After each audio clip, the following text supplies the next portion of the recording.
반갑습니다. 베이스캠프교회 김원규 목사입니다. 오늘 이 아침에 함께 묵상하실 말씀은 신명기 17장 1절에서 13절까지의 말씀입니다. 하나님은 신명기 16장을 통해서 공의로 재판하라 라고 이야기를 하고 있습니다.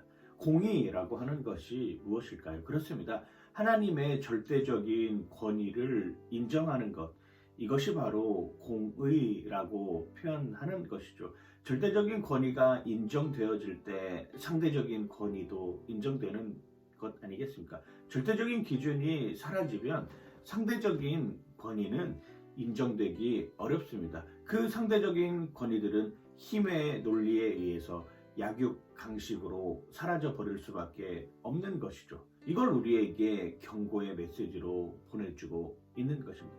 그래서 공의로 재판한다라고 하는 것은 하나님의 절대적인 권위를 인정하는 것에서부터 시작되어야 된다라고 하는 것이죠. 하나님의 공의가 어디에서부터 회복되어져야 합니까? 그렇습니다. 우리의 예배를 통해서 회복되어져야 하는 것이죠. 예배는 사랑의 표현입니다. 예배는 하나님을 사랑하고 있다라고 하는 징표입니다. 예배는 하나님께 사랑으로 나아가겠다라고 하는 우리의 마음이죠. 그러니까 예배를 주일날 한 번만 드린다고 해가지고 달라지는 것이겠습니까? 예배를 많이 드리면 어떻습니까? 하나님을 사랑하는데 오늘도 드리고 내일도 드리고 매일매일 드리고 아침에도 드리고 저녁에도 드리고 가정에서도 드리고 학교에서도 드리고 직장에서도 드리고 예배를 드릴수면 드릴수록 우리의 사랑이 하나님 앞에 확정되는 것인데 오늘날의 시대는 점점 예배가 사라지고 있습니다. 우리의 구미에 맞춰서 우리의 상황에 맞춰서 우리의 환경에 맞춰서 예배 드리는 모습이 점점 사라지고 있는 것이 하나님의 공의에서 하나님의 사랑에서 멀어지고 있습니다. 그러기에 우리가 사는 세상이 그리스도인의 선한 영향력으로 살아가는 삶이 아니라 자꾸 다른 것에서부터 오는 것을 추구하게 되는 것이죠. 내 입맛대로 살아갈 수밖에 없는 여건이 생겨나는 것입니다.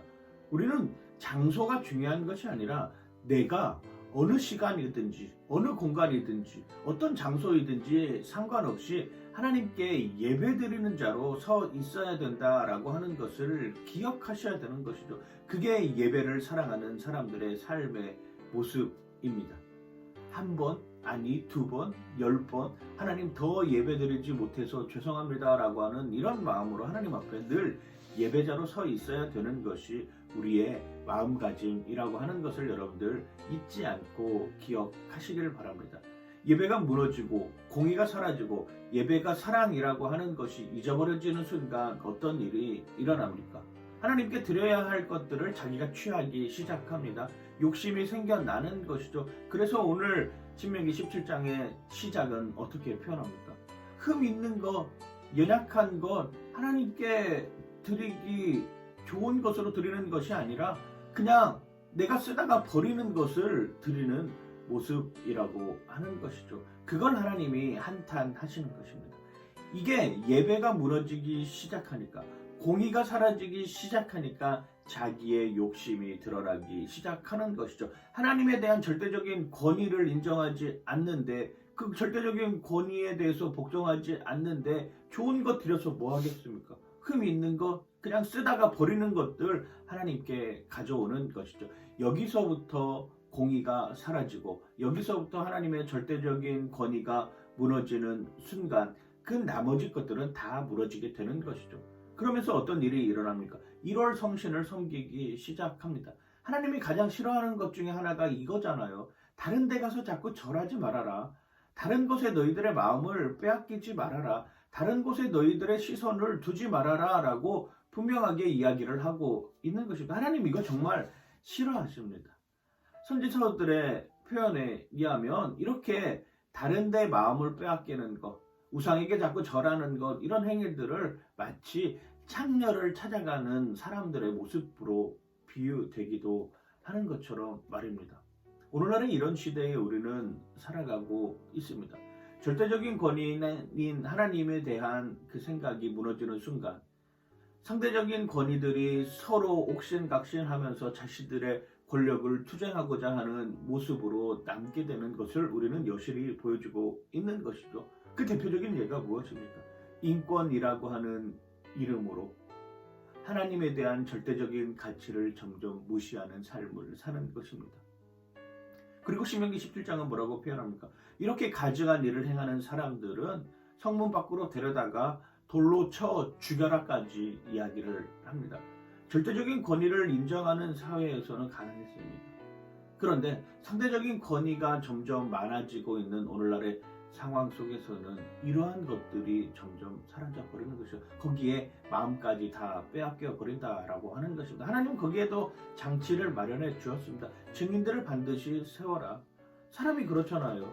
자기의 욕심대로 저 사람 마음에 안 들어. 그러면은 저 사람 고발하여서 죽일 수 있는 여건들이 얼마나 많이 있습니까? 그래서 법과 제도라고 하는 장치들을 마련해 놓는 것 아니겠습니까? 억울한 사람이 생기지 않도록 말입니다. 그 억울한 사람이 생기지 않도록 마련하는 장치들을 어떤 방법으로 사용을 하는 것입니까? 최종의 장치는 무엇입니까?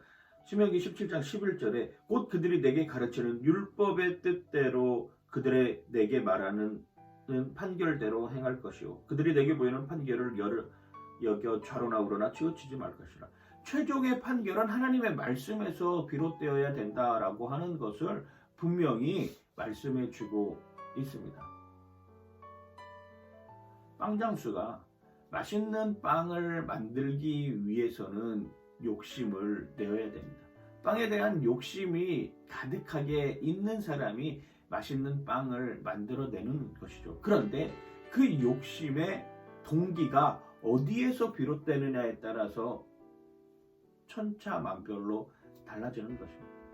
빵장수가 선한 마음을 가지고 이건 하나님의 공의를 실천하기 위해서 만드는 빵에 대한 욕심을 가지고 내가 만들겠다라고 하는 사람이 있을 수 있습니다.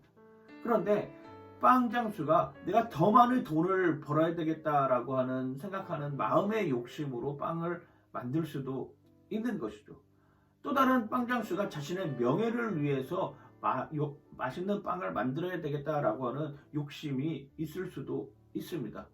그 동기가 어디에냐에 따라서 그 빵의 가치가 달라지는 것 아니겠습니까? 빵장수가 정말로 욕심을 가지고 만드는 그 빵 때문에 우리는 맛있는 빵을 먹을 수 있는 여건입니다. 우리의 신앙생활도 마찬가지입니다. 우리의 신앙생활이 하나님에 대한 욕심으로 가득 찰 때 우리의 신앙생활이 올바른 삶으로 갈 수 있는 여지고, 우리의 신앙생활이 하나님에 대한 욕심으로 하나님에 대한 사랑으로 가득할 때 우리의 예배는 공의를 회복하는 예배가 될 것입니다. 오늘 여러분들에게 한 가지 말씀드릴 것은 하나님께 예배를 사모하는 여러분들 되시길 바랍니다. 단순히 주일날 한번 와서 드려지는 예배를 말하는 것이 아닙니다.